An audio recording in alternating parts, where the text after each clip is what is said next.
الحاج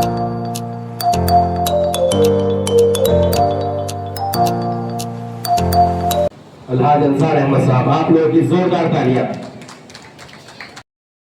السلام علیکم حاضران گرامی، کسی تقریب یا کسی جلسے کی صدارت کا اعزاز کسی کے حصے پہ آنا ایک بڑی بات ہوتی ہے۔ آج کے جلسے کی صدارت مجھ جیسے طالب علم کے ذمے تھی، لیکن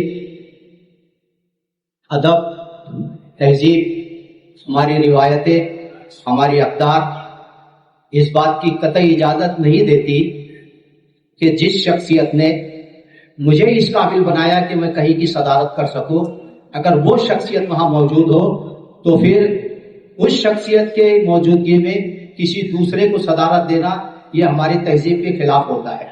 لہذا میں اپنی سوسائٹی کی جانب سے، اپنی جانب سے آج کے اس الوداعی تقریب کی صدارت کے لیے میرے اس سوسائٹی کے تمام اراکین کے، بلکہ یہاں کے تمام اساتذہ، استاد محترمی عابد سر کو آج کی صدارت کی ذمہ داری سونپنا چاہتا ہوں، اس امید کے ساتھ کہ کوئی میرا ساتھی آئے اور میری اس بات کی تائید کرے۔ السلام علیکم۔ حاجی انصار احمد صاحب نے اس عظیم شخصیت کا نام پیش کیا صدارت کے لیے، میں آپ تمام کی موجودگی میں تمام کے ساتھ اس کی پرزور ظاہر کرتا ہوں۔